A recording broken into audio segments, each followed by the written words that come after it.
Buenas, saludos, bienvenidos. ¿Cómo están? Vamos a...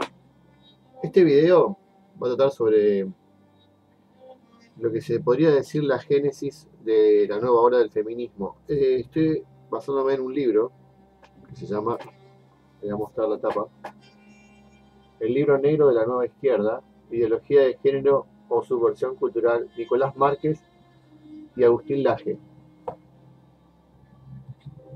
Este libro tiene dos partes.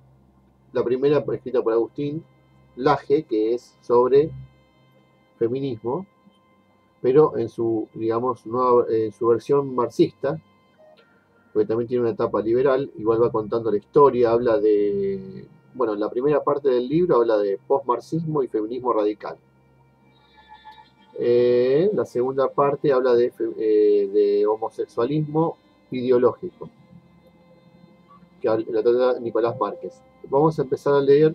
Yo ya en Facebook hice videos sobre el prólogo y la introducción del libro, y también empecé con la primera parte de Agustín Laje, que habla del posmarxismo y el feminismo radical. Y en el capítulo 1 empecé a leer del marxismo al posmarxismo, ¿sí? Cómo va evolucionando desde Marx hasta el presente. Bien.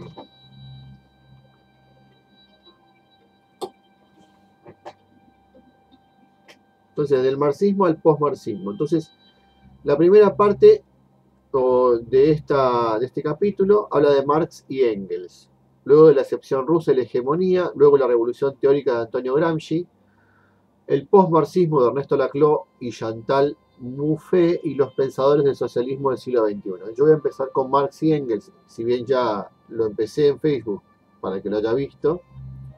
Está en lo que se llama la tercera parte de mis videos sobre marxismo cultural, que no otra cosa es esta clase de marxismo, que es el que está más difundido, el más exitoso, el triunfante, digamos, el que está en las escuelas, el que está en las universidades, el que está en los medios de comunicación, el que está en las marchas, en las ONG, en las organizaciones de tipo gubernamentales y no gubernamentales. Está impuesto prácticamente esta ideología. Y tiene múltiples tentáculos o aspectos o formas que este libro aborda, por lo menos dos, que son el feminismo y el homosexualismo. También se menciona el ambientalismo, el indigenismo, el garanto abolicionismo, el derecho humanismo. Bueno, todas cosas que nos suenan muy comunes y que están tan difundidas en un país como esta, Argentina, o el resto de Latinoamérica, España, y probablemente también en el resto de Europa. Sí, lo sabemos, en Canadá, en muchos lugares del mundo, se ha expandido estas formas ideológicas. Bien, vamos a tratar entonces el texto sobre Marx y Engels, que son los fundadores del marxismo, que es una corriente del socialismo, ¿no? Que critica las anteriores corrientes como utopistas o no científicas, como la de Fourier o Saint-Simon, y propone una forma de socialismo llamado científico en una época del auge de la ciencia, ¿no?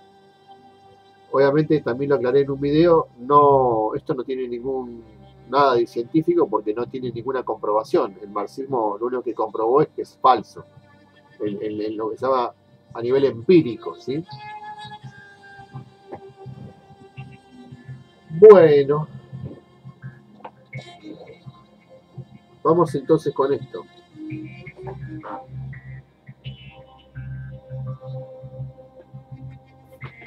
Fíjense.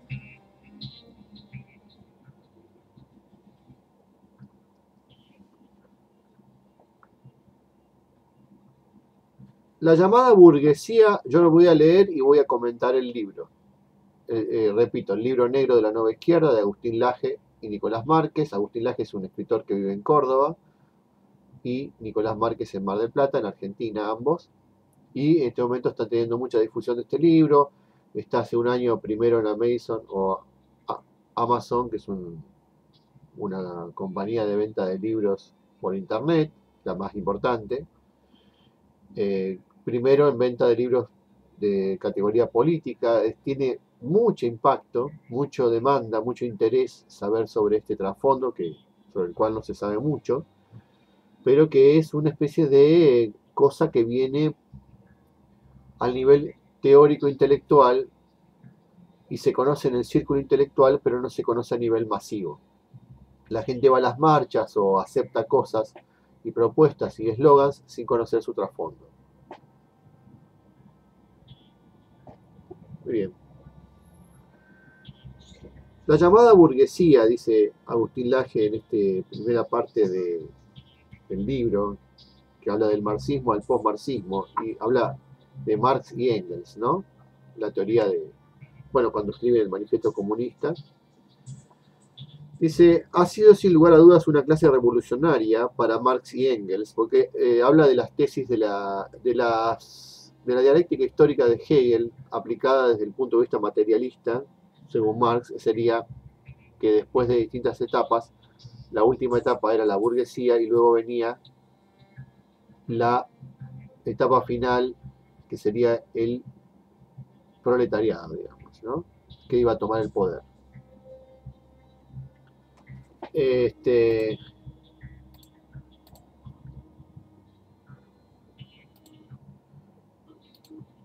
Bueno, entonces sigo con esto. Dice, la llamada burguesía ha sido sin lugar a dudas una clase revolucionaria para Marx y Engels, aunque hoy nos suene extraño.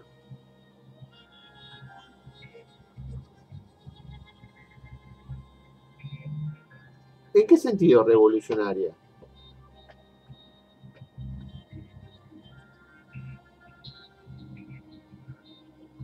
Claro, en su momento la burguesía se levanta contra la monarquía feudal, contra la Edad Media, contra el sistema del campesinado o el sistema esclavista de la Edad Media. Entonces, mediante la Revolución Francesa, dice acá. ¿En qué sentido revolucionaria? En el sentido de que es la clase que destruye el mundo feudal, rompiendo con los estrechos marcos nacionales de la antigua industria, generando un mercado mundial.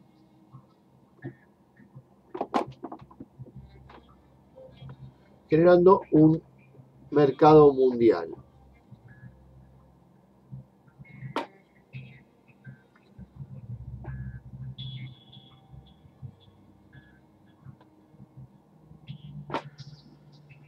Revolucionando las comunicaciones e introduciendo el cosmopolitismo. En otras palabras, la burguesía sería funcional durante una etapa de la historia para obrar como antesala de lo que luego sería la vaticinada revolución proletaria.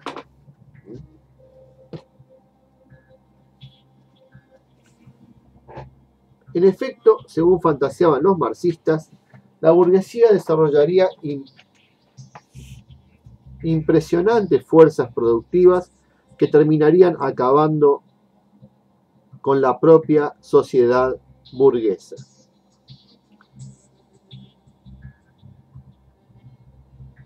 ¿Por qué razón? Porque los marxistas suponen que el desarrollo de esas fuerzas productivas empieza a ser frenado por el régimen de propiedad privada y terminan generando las condiciones para romper con este régimen. La misma rebelión de las fuerzas productivas que acabó con la sociedad feudal debería ahora, en función de la misma necesidad dialéctica, acabar con la burguesía en provecho del proletariado. Es como que va acumulando y explotando o implotando cada formato y cada época económica, colapsa por sí misma y da lugar a una nueva época, que es lo que en este caso, por ejemplo, lo que decía Marx, era que lo que venía era el comunismo a nivel mundial como la nueva forma de producción, la nueva forma de economía y de vida. Esto para situarnos en 1800, 80, digamos, estamos en lo que sería fines del siglo XIX.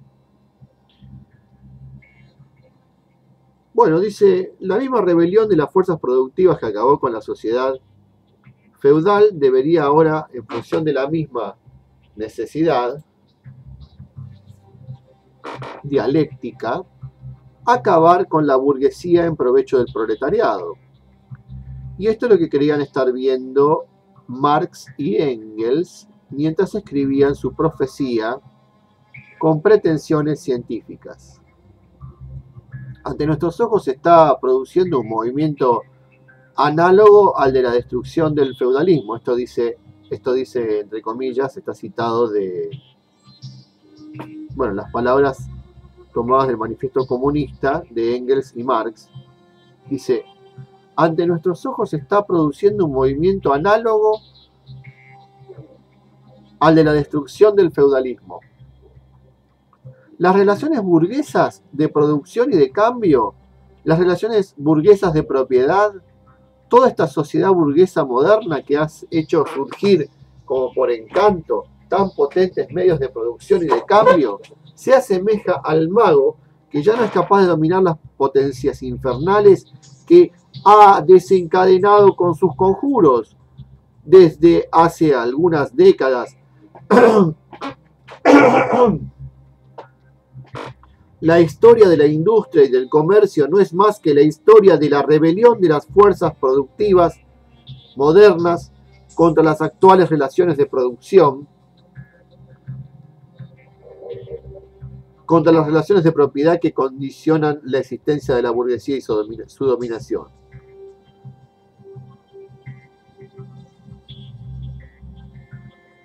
Todo estaba dicho para Marx, esto está tomado del manifiesto comunista, esta cita. Y sigue Agustín Laje. Todo estaba dicho para Marx y Engels y creían haber descubierto el movimiento necesario de la historia y por consiguiente predecir el porvenir político y social. Las armas de que se sirvió, cita nuevamente al manifiesto comunista, dice, las armas de que se sirvió la burguesía para derribar el feudalismo se vuelven ahora contra la propia burguesía. Pero la burguesía no ha forjado solamente las armas que deben darle muerte, ha producido también los hombres que empuñarán esas armas, los obreros modernos, los proletarios. Fíjense, vamos a detenernos en esta cita. Dice, las armas de que se sirvió la burguesía, en su momento con la Revolución Francesa o demás revoluciones burguesas, ¿no? La gloriosa inglesa, la formación del Parlamento, todo surgido de la burguesía sería la clase de los comerciantes, aquellos individuos que en la Edad Media, sobre todo en Italia, en Florencia, en determinados, después lo que se llaman los burgos, que eran las ciudades de la Edad Media, de fines de la Edad Media, de años 1200, 1300, se empiezan a formar los burgos, que son conjuntos de casas y habitantes alrededor de los castillos feudales, que empiezan a comerciar entre sí cada vez en forma creciente y sobre todo con otras ciudades y otros países. Acuérdense de Marco Polo, que viaja hasta la China y a tantos lugares que parecían tan remotos para conseguir nuevos mercados, nuevos intercambios para traer la seda, para llevar otras cosas, para traer las especias. Lo mismo pasó con Colón. Colón fue con ese motivo enviado y encomendado a las Indias y se encuentra con un nuevo continente. Entonces, todo estaba movido por esa idea económica que era la de expandir el intercambio y el negocio y el comercio. Esa clase de gente comerciante es la burguesía.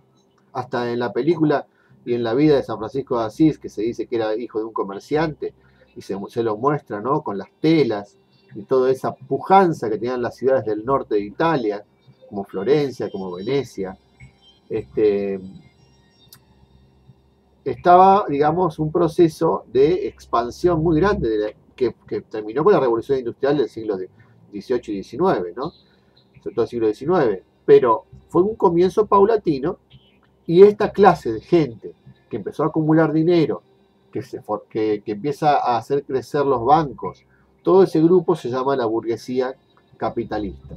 Por eso es que Marx escribe El Capital, para hacer una crítica de ese grupo que, digamos, de esa forma de producción que era revolucionaria, pero que termina colapsando para dar lugar a una forma más elevada que es el comunismo, según la teoría de Marx y Engels.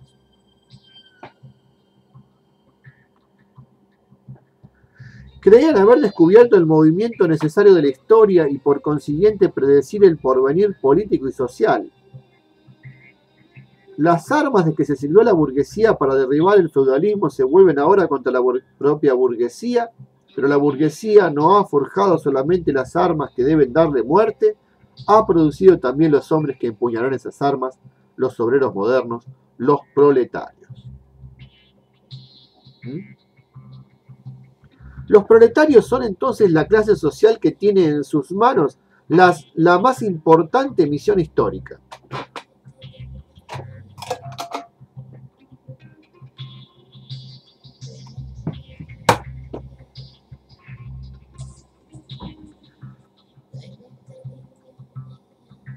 Impulsar una revolución que al destruir la propiedad privada que fundamenta la división en clases, destruirá las clases sociales como tales y su liberación será la liberación de toda la humanidad.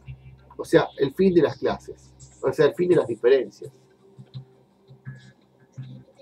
Y acá cita al manifiesto, dice: de todas las clases que hoy se enfrentan con la burguesía, anotan los autores Engels y Marx, solo el proletariado es una clase verdaderamente revolucionaria. Las demás clases van degenerando y desaparecen con el desarrollo de la gran industria. El proletariado, en cambio, es su producto más peculiar, producto de esta revolución burguesa.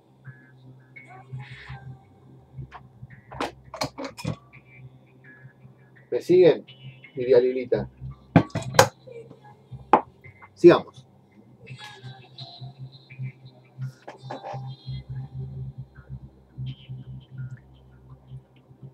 Al destruir la propiedad privada que fundamenta la división en clases, destruirá las clases sociales como tales, y su liberación será la liberación de toda la humanidad. Si toda la historia ha sido la historia de la lucha de clases, el marxismo anuncia una última revolución en la historia, la revolución del proletariado, que abrirá las puertas de un paraíso llamado comunismo, y de acá se inventa el comunismo, ¿no? Que se realizará tras un periodo indeterminado de dictadura del proletariado. O sea, primero va a haber una dictadura del proletariado y después vendrá el paraíso terrenal. En efecto, tras la revolución, la clase obrera deberá poner a su disposición el poder político para acabar con las relaciones de producción existentes, socializando los medios de producción, miren no sé si les suena esto, es decir, aboliendo la propiedad privada. Acá dice una cita del manifiesto: los proletarios no tienen nada que salvaguardar, tienen que destruir todo lo que hasta ahora ha venido garantizando y asegurando la propiedad privada existente. Cita página 53 del manifiesto comunista. Y aquí es cuando la dialéctica produce su último movimiento. Así como la burguesía, fíjense, la dialéctica es una propuesta, otra cosa. Esas cosas generan una contradicción, esa contradicción genera una cosa contraria, que es la tesis, que genera una antítesis. Esa es la dialéctica hegeliana, de la cual es heredero Marx. Y luego eso genera una tercera fase, que es la síntesis de ambas. Entonces aquí es cuando eso es la dialéctica, es como un diálogo entre una proposición y su contraria y su superación, que a su vez incluye a las anteriores y la supera, va más allá. Esta es la dialéctica hegeliano-marxista. Digamos. Aquí es cuando la dialéctica produce su último movimiento, así como la burguesía como clase dominante supuestamente había engendrado al proletariado como clase dominada. Cuando esta última se transforme en clase dominante, engendrará la síntesis que coronará el movimiento dialéctico y constituirá el fin de la historia. El advenimiento del paraíso comunista, la sociedad sin clase, sin política, sin Estado, sin religión. Esto es lo que en pocas palabras Marx decía que iba a suceder con arreglo a leyes históricas basadas en la ciencia. Acá pone Agustín entre comillas, leyes históricas. Y después pone entre comillas, ciencia. Porque es todo un invento que es tomado como científico por la forma de enunciación, nada más, porque no tiene nada de científico. Para que algo sea científico tiene que ser empírico y comprobable y comprobado. Tiene que poder predecir, pero también tiene que poder explicar y tiene que tener un contraste. Si no hay forma de contrastarlo, o el contraste es negativo, como pasa en el comunismo, que se ha siempre demostrado su falsedad a través de su implementación, no tiene carácter científico. Esta es la cuestión.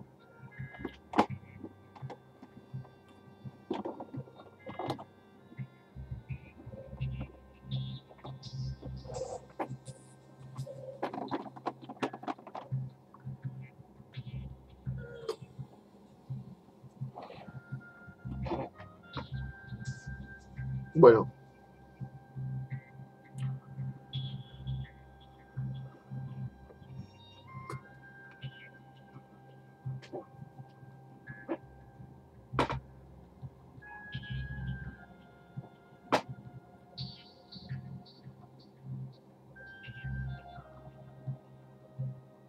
extraigamos para concluir lo más importante para nuestro análisis que sigue.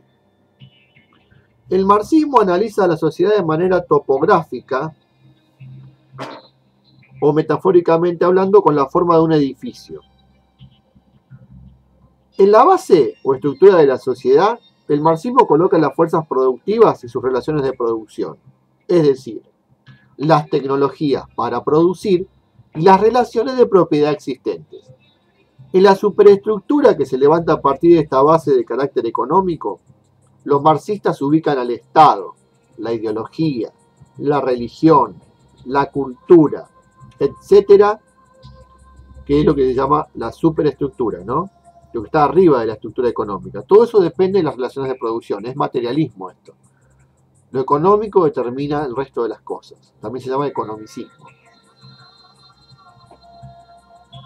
Siguiendo con la metáfora edilicia, va de suyo que la manera más fácil de demoler un edificio consiste en reventar los pilares sobre los que éste se apoya, y en esto se ha basado precisamente el marxismo tradicional.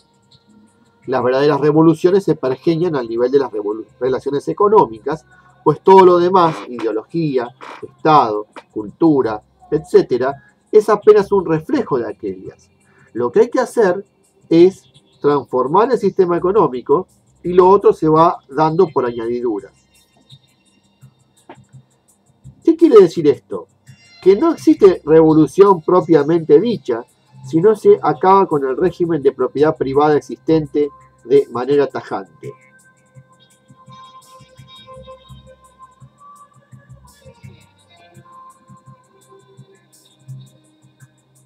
Tratar de dar una lucha al nivel de la superestructura, que sería todo lo que es la religión, la cultura, la filosofía, la educación, las creencias, las costumbres, el arte, todo eso que es la superestructura, es la consecuencia de las relaciones económicas de poder. Es consecuencia de esa dominación, de esa burguesía sobre ricos y pobres, ricos sobre pobres, todo eso contribuye al sostenimiento de esas relaciones de producción según la teoría marxista. Entonces, lo que hay que hacer es transformar el sistema económico, diría Marx. Y lo otro se va dando por añadidura, es decir, transformás las relaciones de producción mediante una revolución comunista y va a cambiar todo el tema, la educación, el arte, la religión, la filosofía, la ideología.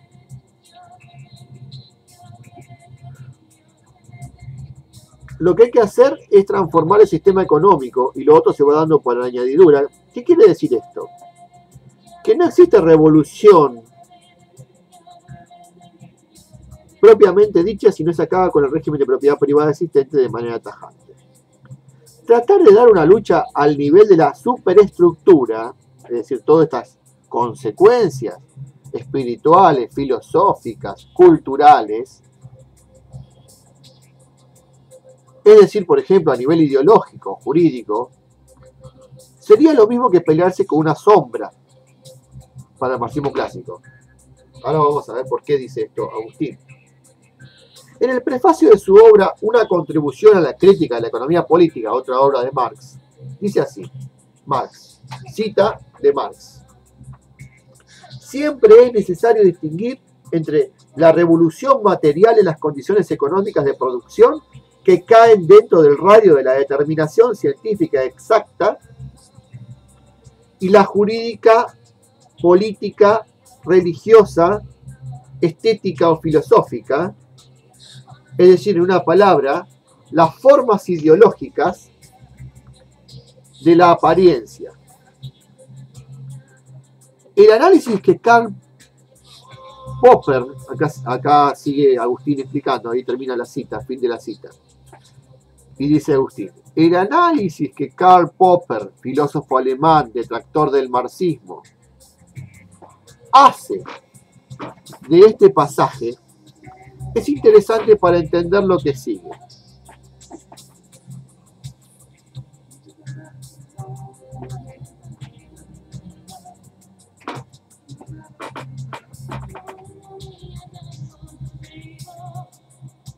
Es decir, las modificaciones estratégicas y teóricas que sufrió el marxismo clásico a través del tiempo.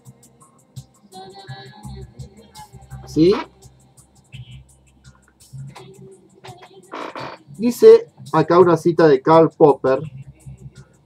En opinión de Marx, el libro de Karl Popper es, ahora les voy a decir el nombre,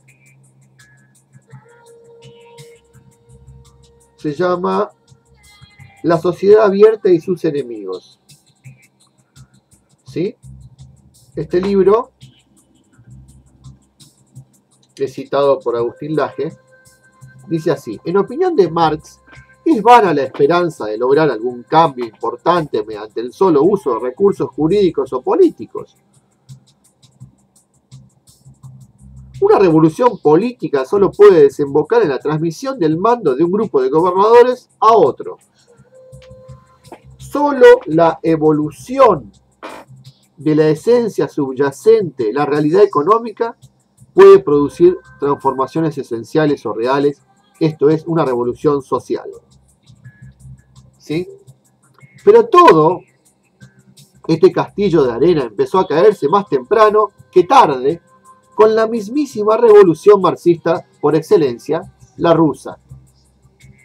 Y acá vamos a hablar de la revolución rusa, que dice la excepción rusa, porque hay una excepción, no se dio como se pensaba, y la hegemonía. La hegemonía. Una revolución en Rusia a principios del siglo XX introducirá, por paradójico que parezca, un grave problema teórico para el marxismo tradicional y su filosofía de la historia. El problema puede resumirse en una simple pregunta: ¿cómo podía darse una revolución proletaria en aquella Rusia que todavía no había tenido su revolución democrático-burguesa? Vale decir, la Rusia zarista de 1905 y 1917, años en los que se experimentaron las luchas revolucionarias, a diferencia de la Francia de 1789, que tenía una importante burguesía que pujaba por reemplazar el sistema monárquico feudal vigente, contaba con una situación política en la cual había zares, pero no una burguesía latente que pudiera afectarlos.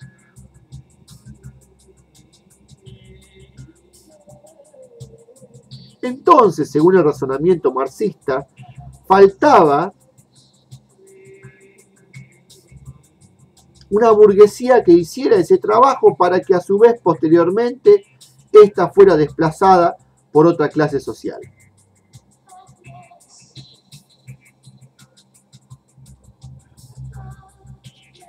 Voy a repetir esta frase. Entonces, había una Rusia zarista entre 1905 y 1917 donde se produjeron luchas revolucionarias, que fue una diferencia con la Francia de hace un siglo antes, ¿no? De 1789, que tenía una importante burguesía en ese momento, o sea, era como más avanzada Francia en ese aspecto, que empujaba por reemplazar el sistema monárquico feudal. O sea que acá se saltaron un paso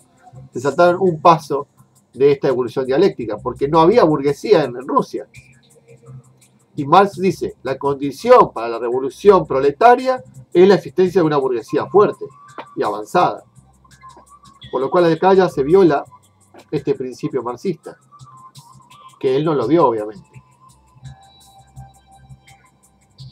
No vio la revolución bolchevique. Contaba con una situación política en la cual había zares, pero no una burguesía latente que pudiera afectarlos.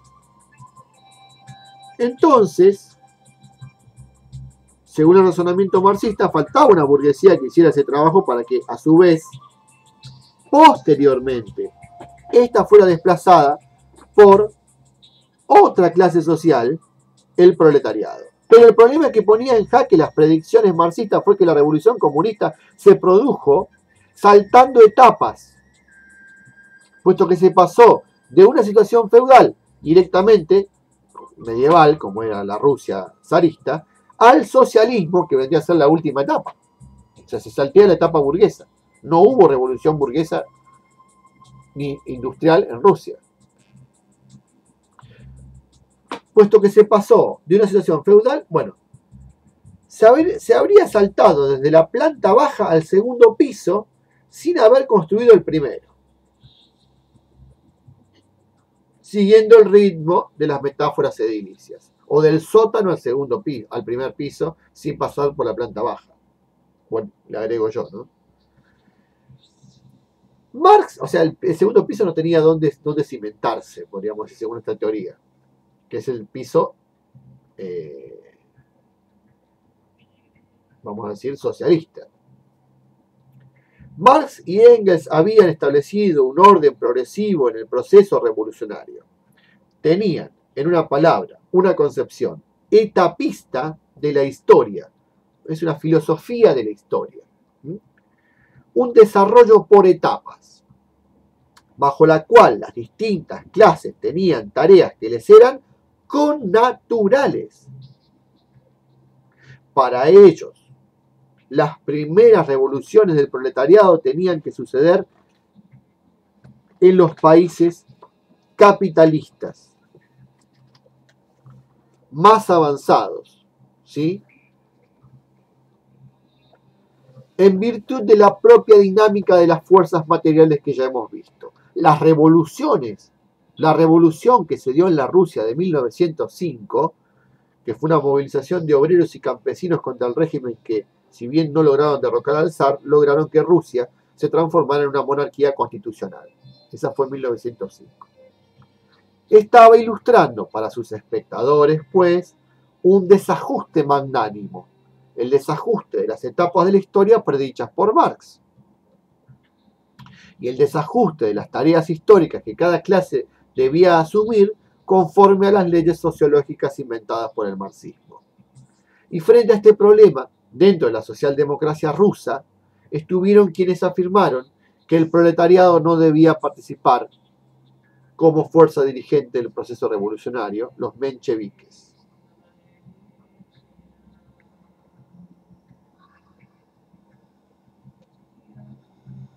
¿Sí? Acá dice, eran la facción moderada, los mencheviques eran los moderados del Partido Obrero Socialdemócrata de Rusia. Fueron muy activos en la revolución de 1905, pero al constatar su fracaso, modificaron su estrategia y pregonaron en consecuencia por una liquidación progresiva del zarismo mediante una revolución burguesa. O sea, los mencheviques proponían la revolución burguesa, la etapa anterior al socialismo, una revolución capitalista, podríamos decir.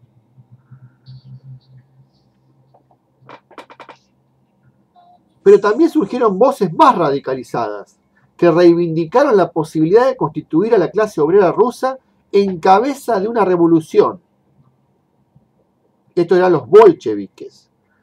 Era la facción más radicalizada del Partido Obrero Socialdemócrata de Rusia.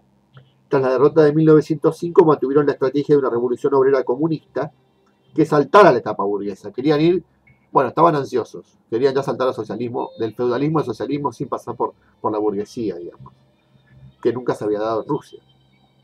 Esta facción fue liderada por, ya sabemos, Lenin, Vladimir Lenin.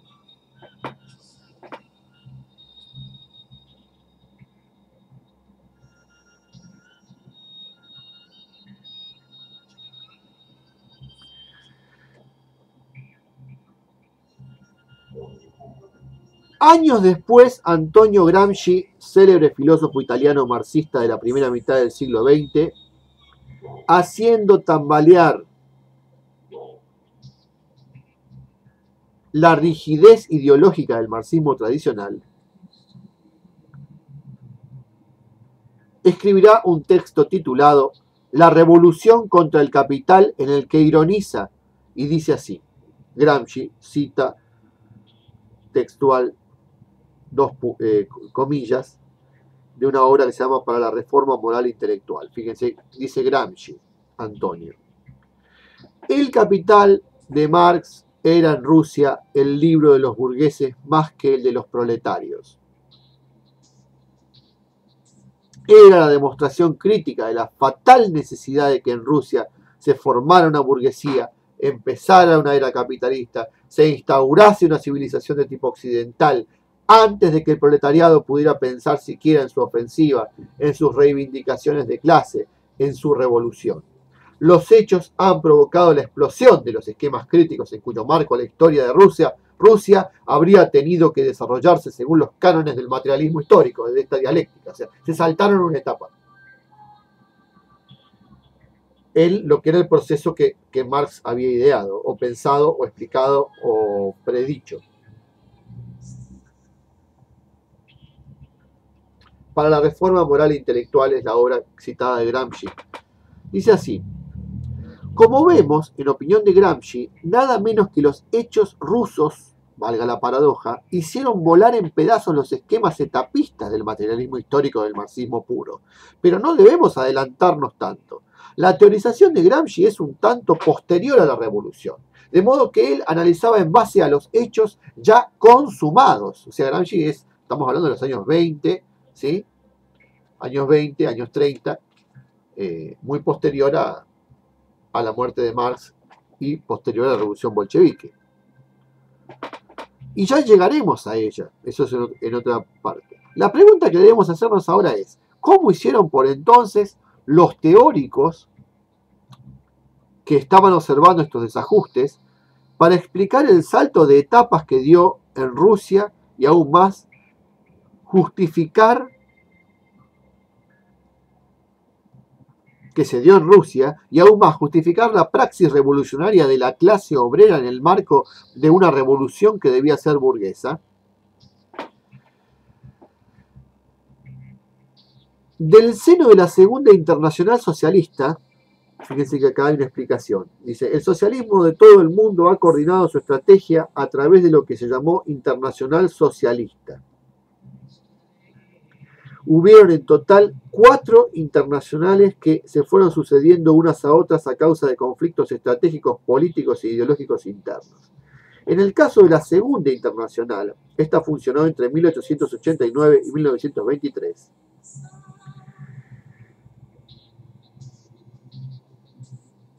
Su primer congreso fue en Francia, donde se constituyó como Federación de Partidos Socialdemócratas. La primera internacional había intentado formar un partido único mundial. ¿Sí? Acá cita a Sagra Alicia, la internacional, un permanente combate contra el sectarismo y el oportunismo.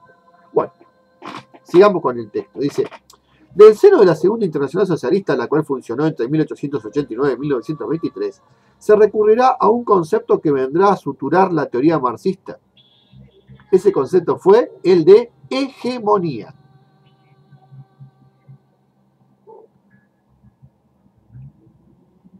¿A qué refería la hegemonía en un inicio? Como ya hemos visto, las clases sociales para la teoría marxista tienen tareas históricas, bien precisas. La burguesía debe barrer con la sociedad feudal y el proletariado barrer, a su vez, con la sociedad burguesa, capitalista.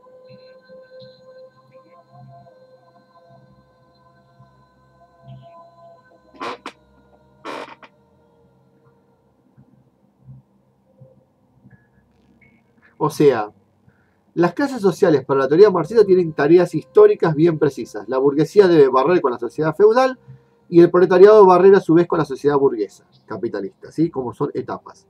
La hegemonía será el concepto utilizado por el teórico Georgi Plejánov, uno de los fundadores de la Segunda Internacional, para describir y justificar el hecho de que en Rusia la clase proletaria asumiera la tarea burguesa de sepultar la sociedad feudal.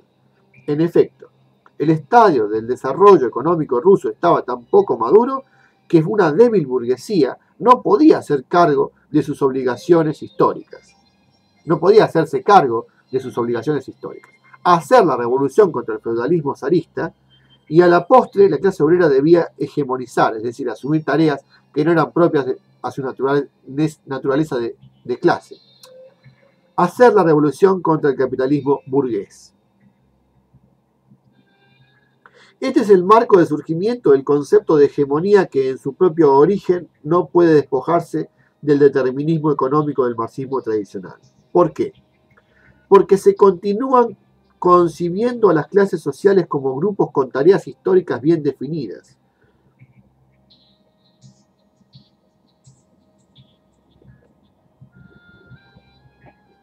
O sea, este es el marco de surgimiento del concepto de hegemonía que en su propio origen no puede despojarse del determinismo económico del marxismo tradicional.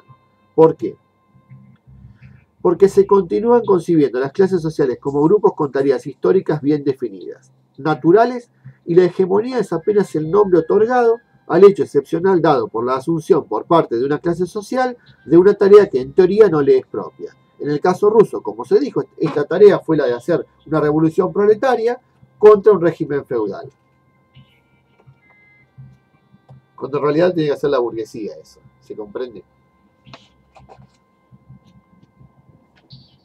Algunos cambios ligeros a la idea de hegemonía sobrevendrán con Vladimir Ilich Lenin, el teórico bolchevique por antonomasia y fundador de la Tercera Internacional Socialista.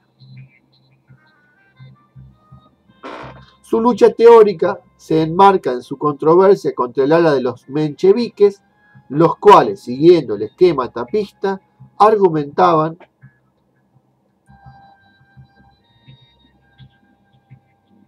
que en Rusia, por ser un país atrasado con régimen feudal, la revolución sería realizada en dos etapas.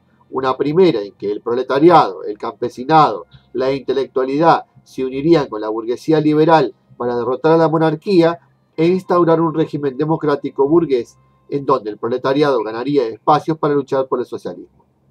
Esa lucha por el socialismo abriría la segunda etapa de la revolución. Lenin, al contrario, subrayaba desde un inicio el carácter reaccionario de la burguesía rusa y estimaba que, reaccionario en sentido como de derecha, como burgués, como capitalista, o sea, como no revolucionario, Lenin estaba con los bolcheviques, estaba en contra de esta idea menchevique, subrayaba desde un inicio el carácter reaccionario de la burguesía rusa y estimaba que la revolución debía desde sus orígenes plantear una lucha contra ella, contra la burguesía rusa, en una alianza de la clase obrera con el campesinado, ¿no? Que era, el campesinado era la etapa feudal, y sin esperar etapa previa alguna. Esa fue la propuesta de Lenin. Acá hay una modificación en la teoría entonces marxista.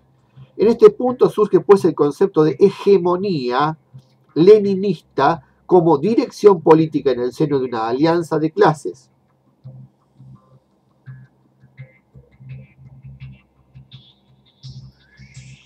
La clase proletaria rusa, a pesar de su pequeño número en relación al conjunto de la población,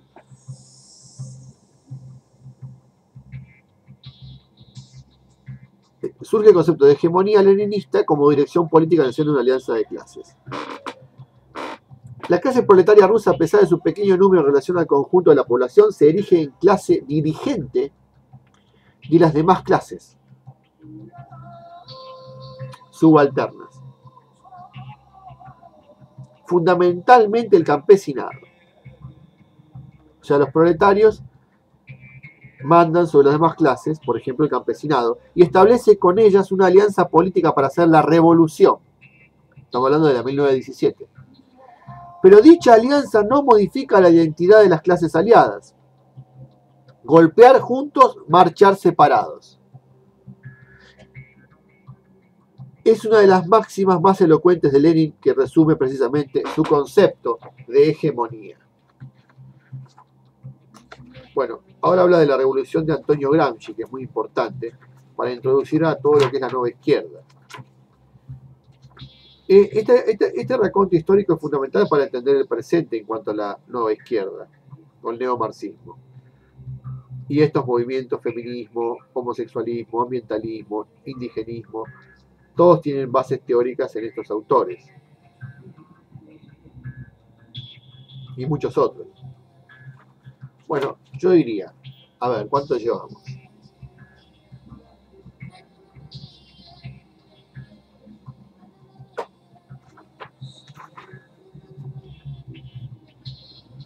Vamos a cortar acá, donde hemos explicado un poquito más de Marx y Engels y de el caso de la Rusia, que no fue como la había planeado Marx, porque se saltaron una etapa. Y en un próximo video, que lo voy a hacer, probablemente puedo hacerlo en Facebook en directo. Yo soy Mariano Carucci, me pueden encontrar como Mariano Carucci con doble C. Y si no, lo voy a hacer en YouTube, pero no quiero que se haga muy extenso el video, porque sé que es algo bastante arduo y algunos no están quizá preparados para tanta carga teórica. Esto es bastante carga teórica para quien no estudió el marxismo y no lo conoce. Así que lo dejamos acá y luego continuamos.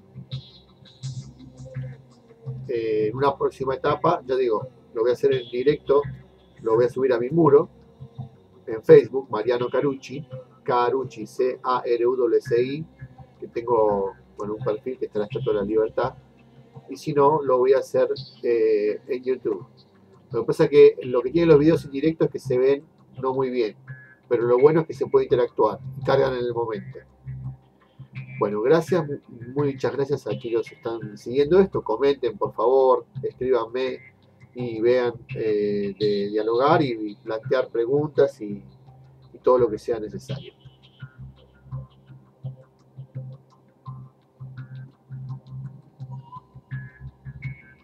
Gracias.